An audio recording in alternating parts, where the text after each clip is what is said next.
Hey folks, Shintai here, host of the Anime Room. Today I'm going to be talking about the first core of Fate Stay Night. Oh boy, there is a lot to talk about. First and foremost, I just wanted to get this out of the way. People who know me already know this, but I feel it would be good to just get this out of the way for people who don't know. I'm a huge Type Moon fan. I've read the visual novel. Just to get that out of the way, you all know where I'm coming from when I talk about this show. Now, before I actually get into the show, I do need to make this very clear. Ufotable announced that they're going to reincorporate 90 minutes worth of episode content that was cut out due to the Japanese air times. They weren't able to fit in all of the content that they wanted to, so they're reincorporating it back into the Blu-rays as uncut episodes. This is a video based on the TV aired versions of the episodes. I do plan on rewatching the episodes when the Blu-rays come out and seeing what the new content is. I would imagine the content is mostly like clearing a few things up, probably extending some fight scenes, things like that. I'm sure it will probably fix a few nitpicks that some people may have. Just wanted to get that out there, that to those that don't know and haven't seen the show yet, if you guys have been waiting to watch this show, you guys probably actually made the right decision, and that you should probably wait just a tiny bit more when the Blu-rays come out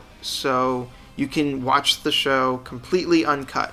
I'm not sure if this is going to happen again with the second half of the show, but given what happened with this first half, I would say it's a pretty safe bet. So I would recommend, again, if you're waiting, just to wait a little bit longer and to just wait until the Blu-rays come out for the second half of the show as well, so you can watch those episodes uncut as well. With all that out of the way, let's get into the show itself. One thing Ufotable has absolutely never faltered on is their production values, the animation, the visuals. This show is no exception. This show looks amazing. It is a beautiful show, truly a feast for the eyes. Ufotable has done it again. They have made yet another absolutely beautiful, stunning show. And by proxy, the fight scenes are just as beautiful to look at. In fact, and this is going to be the only time I'm going to compare the show to Fate Zero, and I'm going to get back to that later on in the video as to why. But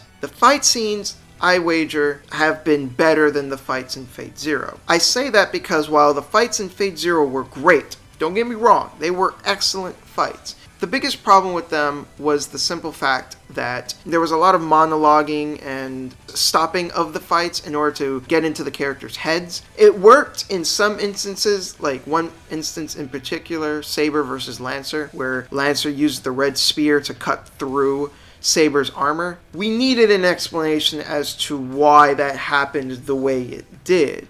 Otherwise, it just would have been this random thing. In that context, it was fine. But there were times where it was a little unwarranted. I think an example would be the Kotomine versus Kiritsugu fight, where Kiritsugu reiterates what the origin bullet is. It's not a huge deal, but I did feel it was slightly unnecessary to re-explain what it is. I think it should have been shortened to him just saying, like, I'm going to use the origin bullet, as opposed to re-explaining what it does. Again, that's a nitpick. It's not even a big deal. It really isn't. The fights were still great. But Fate Stay Night does not have this weakness. As a result, the fight scenes in Fate Stay Night are better than the fights in Fate Zero. And we haven't even seen the really epic fights yet. Now, the fight with Berserker was really epic, and it was really great. But there are going to be fights in the second half of the show that are going to be even more grandiose than that one. As long as Ufotable handles them correctly, of course, and they haven't really given me a reason to think that they haven't. And that actually is something that I want to discuss when compared to the visual novel. I've seen a lot of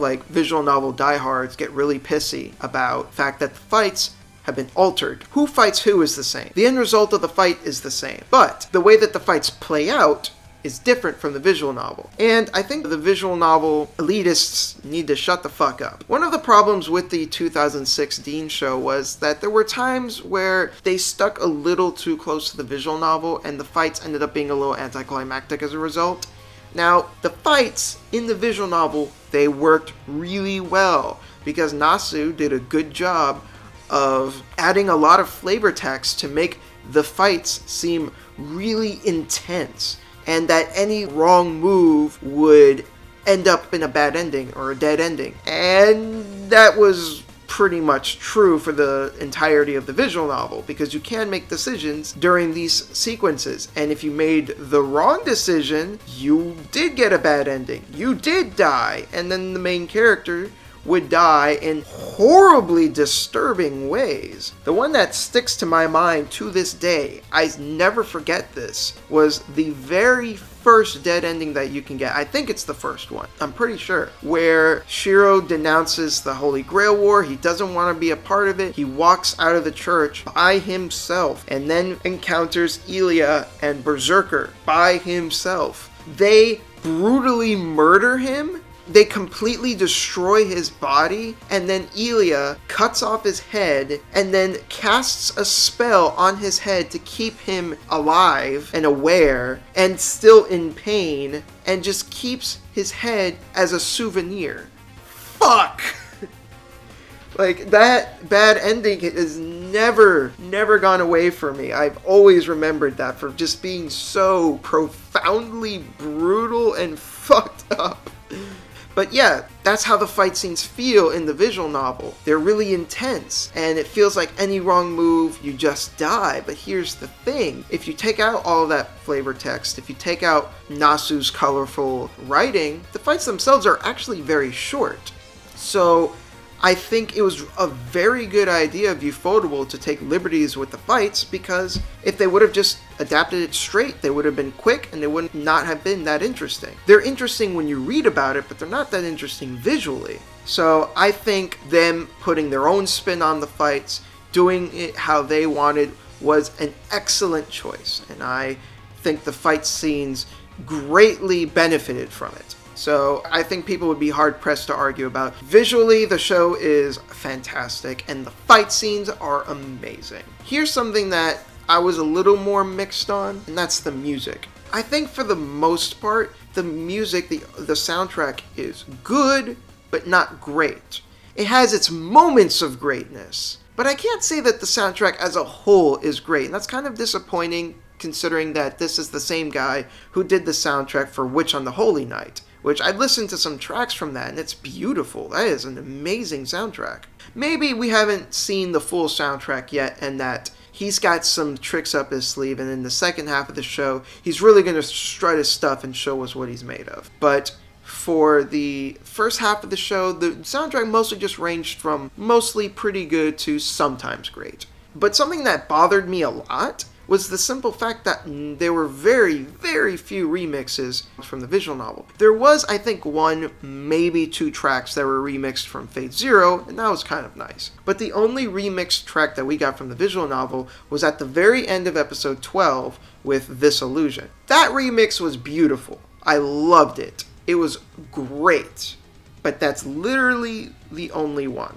I'm going to be extremely pissed if we don't get a remix of the Emiya theme. If you don't know what that theme is, it should be playing right now in the background of this video.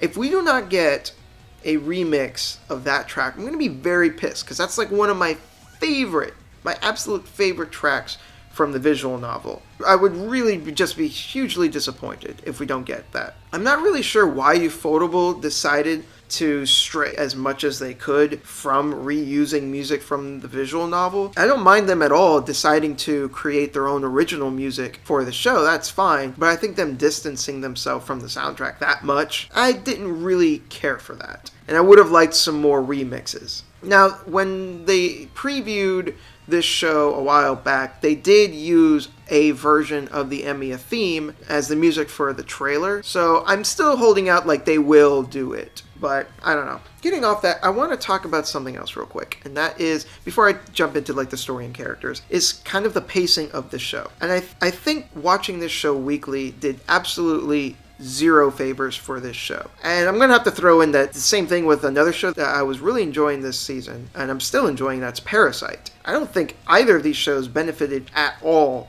from the weekly format. There are some shows where it's not a big deal at all, like JoJo. I think JoJo this season didn't have any issues with the weekly format because it's a mostly episodic show. So I had no problems watching it in that format. because a lot of the episodes are self-contained. And even though there were some episodes that was an arc of like 2 episodes, that was just 2 episodes, and then they would jump into the next thing. Shows like Fate's Stay Night and Parasite, which is a continuous story, it really hurts. And I think Fate's Stay Night suffered a lot, especially the way that the show flows is you have the slower, calmer episode, there's lots of character development, there's some exposition, there's some world building, and then right after is when you have the action-packed episode. You've got tons of stuff happening. If you were to binge watch this show, this would be a non-issue, and I think the pacing would feel much more smooth. But the problem with watching it weekly is that the slower episodes seem that much slower. You waited a week, you got a slow episode, and then you waited another week to get the action-packed episode. That's a lot of waiting. And again, if you were watching this without having to wait a week, then you would just get that nice build-up, and then the fucking show hits you with all the crazy shit that happens in the next episode. So I felt like Fate's Stay Night, it suffers a lot from this format, and it's not a fault of the show. This is not something that's inherently wrong with the show itself. It's just how it goes when you have something that's in a weekly format. I recommend, again, especially now with this knowledge that Ufotable are releasing the episodes on Blu-ray with extra content. I think it's just an overall better idea to just wait it out, and then you can get not only the episodes the way they were truly meant to be seen, because not only were the episodes withheld content, but certain scenes, the algorithm for the Japanese airwaves automatically lower the brightness of certain scenes in order to reduce the chance of seizures. There are literally certain scenes where you can tell that the screen visually gets darker. That's because of that issue with Pokemon many years ago with kids having seizures. Yeah, so again, to avoid that from happening, they have this algorithm where they automatically just like, this is too bright, and they just forcefully darken it. And the Blu-rays are going to be the master editions of the episodes, so they're not going to have that issue either. Overall, I'm going to have to strongly recommend people to not really watch it weekly and to just wait for the Blu-rays. It seems like just the overall better idea. Now, getting off of some of that technical stuff, let's get into how I felt about how the story was handled and how the characters were handled. To those who don't know about the visual novel is set up into 3 routes. You have the Fate route, you have the Unlimited Blade Works route, you have the Heaven's Feel route. The 2006 Dean anime was 50% the Fate route, and then the other 50%, they tried to cram in the Heaven's Feel route, as well as Unlimited Blade Works here and there, and some anime original content. This show, by comparison, is strictly a adaptation of the Unlimited Blade Works route. Episode 0 is technically the prologue, though. That episode 0 is essentially the very first thing that you see when you turn on the visual novel. Technically, it's not specifically part of the Unlimited Blade Works route. It precedes all the routes. But I really liked Ufotable's decision to have episode 0 in the series because it is in Rin's perspective during the prologue, and considering Unlimited Blade Works is mostly focusing on Rin and Archer, this was a really smart move on their part, and I really appreciate that. But yeah, this has been I feel for the most part, a faithful adaptation to the visual novel. Now, I'm going to get into some comparisons to the visual novel in a little bit, but for right now I want to talk about the story and characters. This first half of the show has mostly been a lot of build-up, and this is pretty much the same thing that Fate Zero did. Again, I don't want to compare too much to Fate Zero, I want to talk about that later. But that's kind of how Fate is in general. There is a lot of build-up for a lot of payoff. Given what I know of the visual novel and I know what's going to happen next, the second half of the show is going to be really action-packed. There's going to be tons of plot developments, there's going to be tons of stuff, and I think the last episode, the 12th episode, has given a good taste of what's to come, in that look at the state that Shiro is in, things are not looking good for him, and that does a good job of setting up what's to come in the second half. I don't want to spoil it for anyone who hasn't read the visual novel. Of course, I'm going to keep my fucking mouth shut and let everyone enjoy it when it happens. But in general, this first half of the show has mostly been a lot of build-up. Of course, there have been some important things that did happen, and I feel that in general, the way that the story was handled in this, I really liked it. I really enjoyed it. And even though the show did suffer from the weekly format, I still felt that the episodes were still really enjoyable to watch. And Shiro in this show has been portrayed very well. This is how Shiro is supposed to be.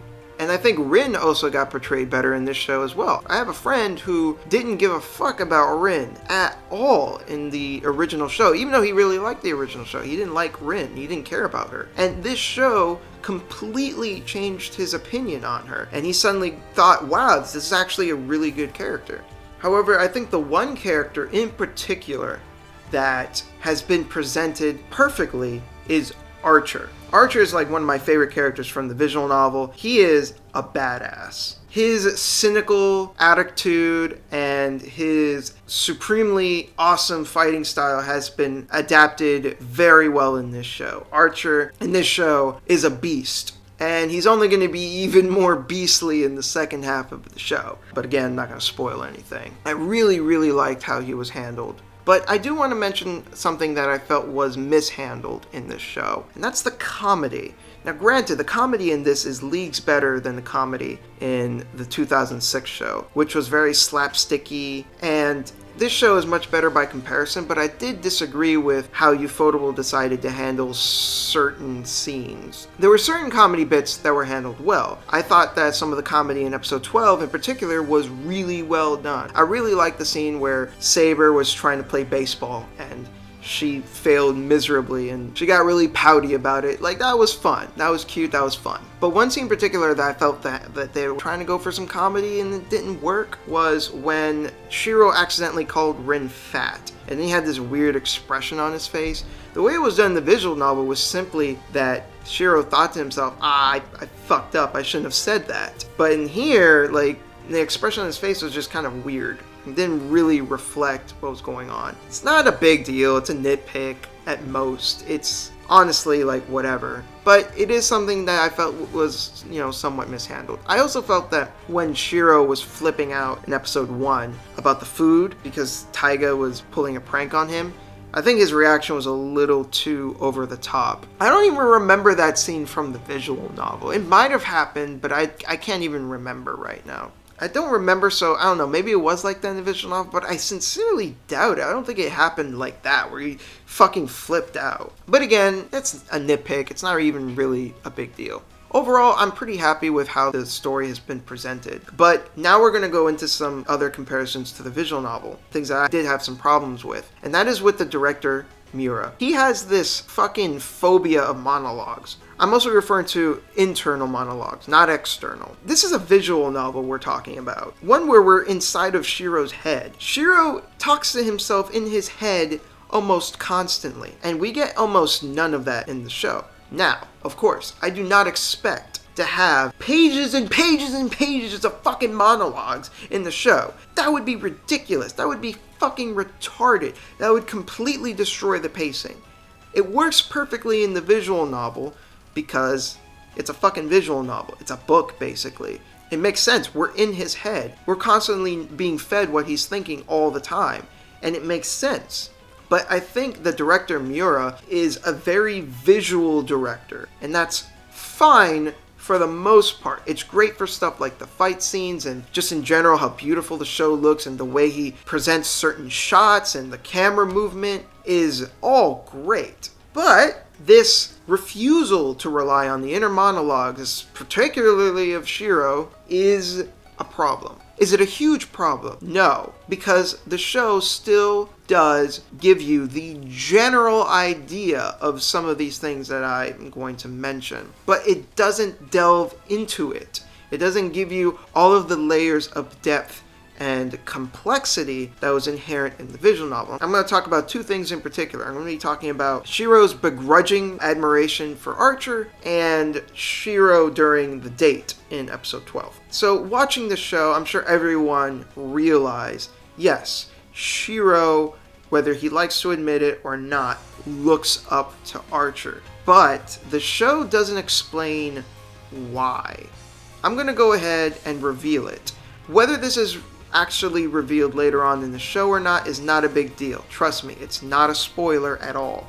The reason that Shiro looks up to Archer is because he realizes when he sees Archer, compared to all the other servants especially, Archer's skill was born through hard work. He can tell looking at someone like Ryder or Saber or any of the other servants that they were naturally gifted, but not Archer. He could tell looking at Archer, based on his skills, the few things that he was good at. And he just worked and worked and worked and worked and made sure that the few things he was good at, that he polished it to a mere shine. Shiro, being himself a hard worker and seeing how skilled and how powerful Archer is, he couldn't help but respect him. Even though Shiro hates the way that Archer sees things, he hates that his perspective is so cynical. He hates his abandon for human life. But despite that, he respects his skill. And that's a big reason why Shiro emulates him, even unconsciously. Hopefully when the Blu-rays come out, hopefully we get some of that. It would address the problem that I have with the date episode, and I'll get into that soon.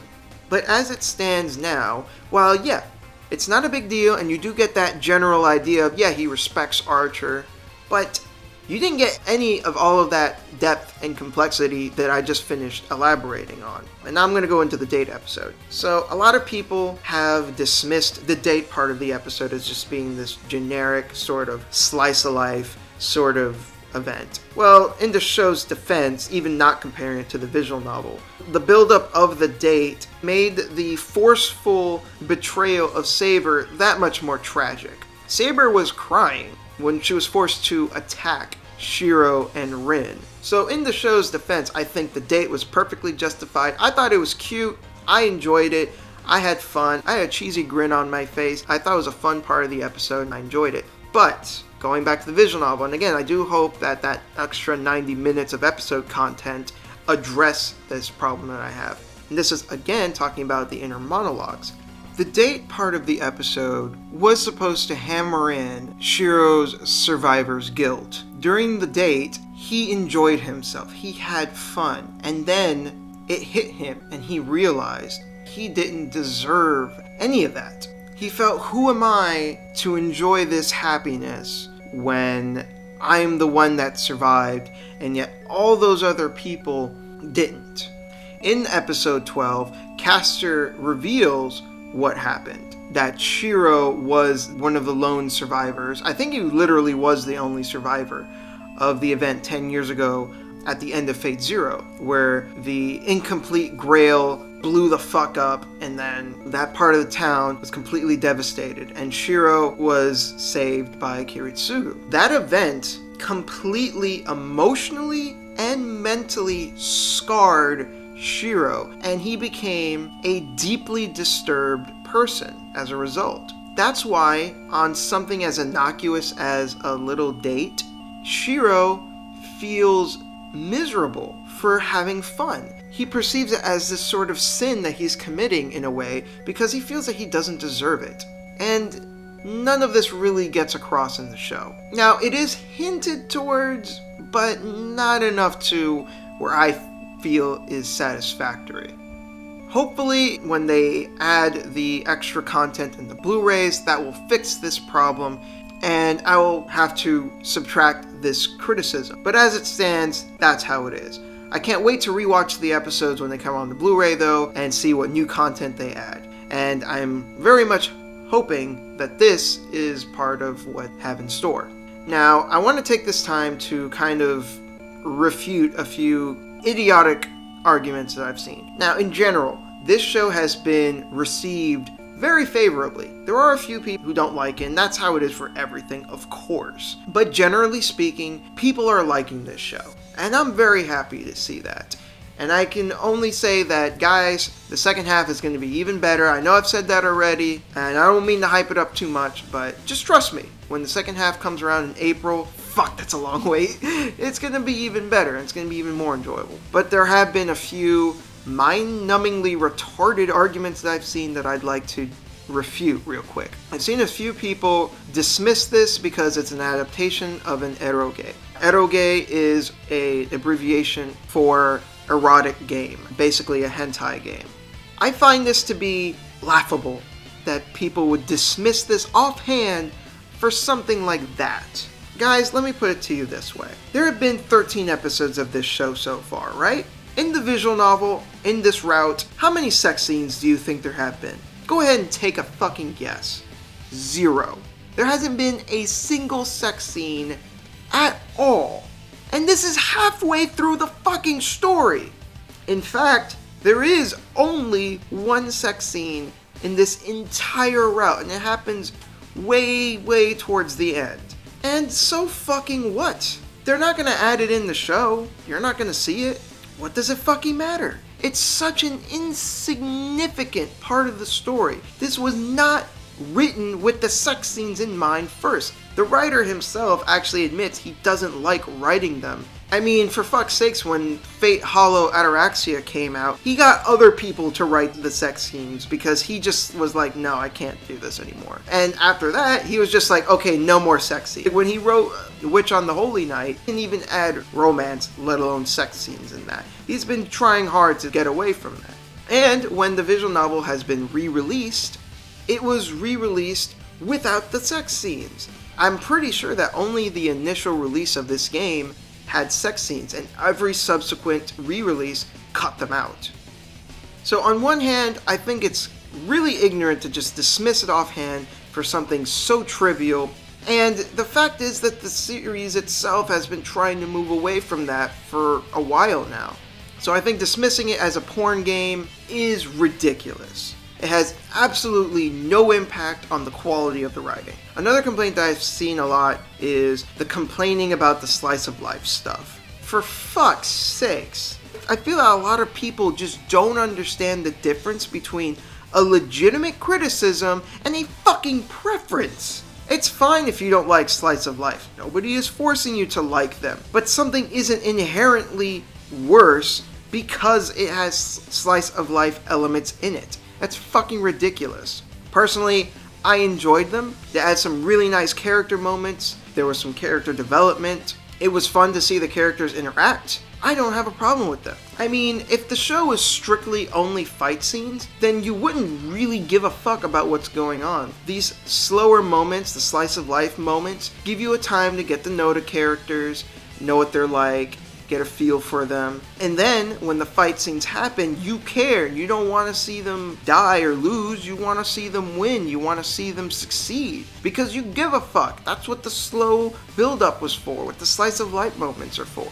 And again, you don't have to like slice of life if you don't want to, but then you're watching the wrong fucking show. This is not a non-stop battle. Just every episode is a fight. If all you want are fight scenes, you're watching the wrong show. I suggest waiting for the show to finish and just watch the fight scenes individually, if that's all you want. And a lot of people dismiss this show for having high school students in it. And again, this is fucking retarded. What does it matter? The high school element in the show is also really irrelevant. Literally the only reason why there's a high school setting at all is simply because the characters are younger. And there's a plot reason as to why they're younger. The previous Holy Grail War ended abruptly. It ended sooner than it was supposed to. As a result, the Grail was incomplete. And therefore, when the Grail came back, it only took 10 years as opposed to what I think is, 40 or 50 years? I forget the exact number. There's literally a plot reason as to why the characters are young. The 3 mage families are going to have kids. That's a fucking thing that's going to happen. And that's why most of the characters are fucking young. It makes sense in the fucking narrative. And yet people are going to complain anyways.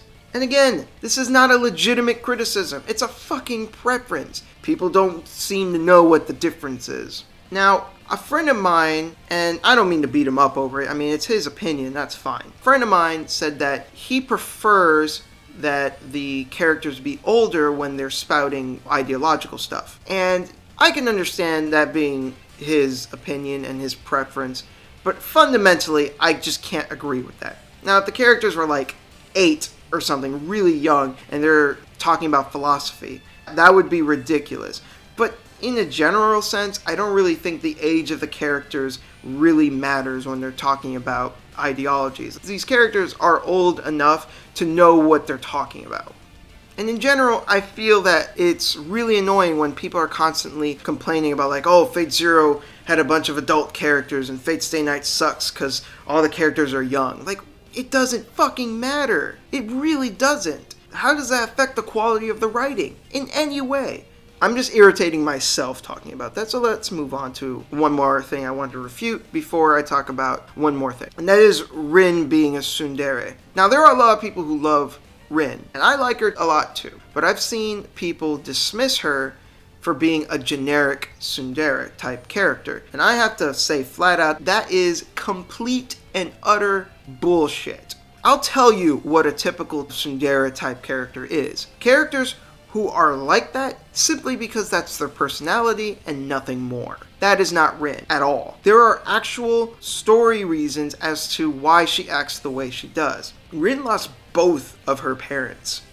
And growing up, you know who her fucking guardian was? Kotomine. That is not a person you want to be your fucking guardian growing up. As a result, living mostly alone and trying to have this persona of perfection and having to be this honor student, untouchableness to her growing up, and just having other people in school look at her like that, she developed this sort of barrier that made it very difficult for others to get close to her.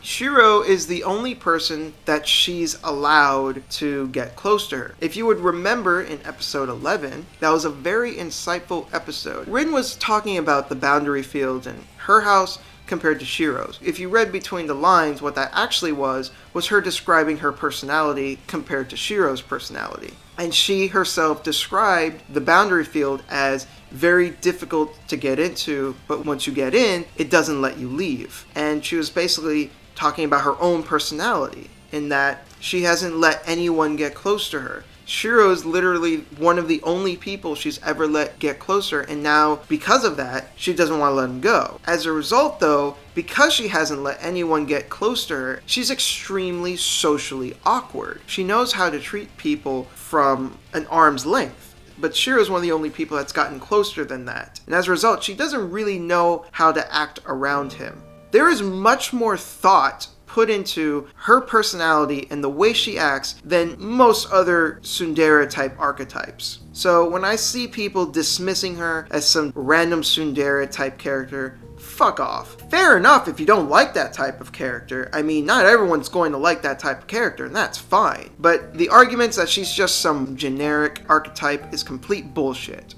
The final thing I want to talk about is all of these comparisons that I've seen to Fate Zero. Now, I love Fate Zero. Fate Zero is a great show. It's phenomenal. It's one of my favorite animes. It's awesome. However, I am sick and tired of seeing all of these arbitrary comparisons to Fate Zero. First of all, I think it's fundamentally unfair to compare your opinion of a complete show to a literally half-finished show. Not only that, but when you look at the visual novel compared to the Fate Zero light novels, that comparison doesn't make sense either. Fate Zero is 4 books compared to a visual novel, a video game essentially. Granted, the comparison of a visual novel to a light novel is more of a fair comparison than most other types of video games, but you're still comparing 3 story routes that parallel each other and complement each other to one story. That just doesn't make any sense. And you can't compare the Fate Zero story to the stories individually from the visual novel because they were not intended to be judged individually. They were intended to be taken as one whole experience. So, in no way does comparing the source materials to each other make any sense. And as for the adaptations, again, Fate Stay Night isn't finished yet. We can compare a few things here and there, like I think it's fair to compare the fights, the music maybe, the animation, that kind of thing. But as far as comparing them as 2 complete shows, the comparison doesn't make sense yet. Now, when the show is finished, then I think the comparison would be more fair. But I just generally find it really annoying when I see either side of the argument just going, oh, Fate Zero is way better. No, Fate Stay Night is way better. The comparison doesn't make sense. It literally doesn't. Not only that, but I find that a lot of the arguments as to why one is better than the other is the same thing that I've been bitching about this whole fucking video. Preferential shit. If this was a perfect world, of course it's not, people would just enjoy both shows on their own merits and realize that they're just different. Not necessarily better or worse, just different. But of course people are going to be comparing anyways and trying to argue that one is objectively better than the other, which is kind of sad, but I suppose that's just the way it is. I think I rambled on long enough. In the end, I'm really happy with the show, and I'm definitely looking forward to the second half. Hopefully this video has been enlightening, hopefully you've learned a few things, and maybe, just maybe, I changed a few minds about certain things. This has been Shintai, host of the Anime Room. Take care, everyone.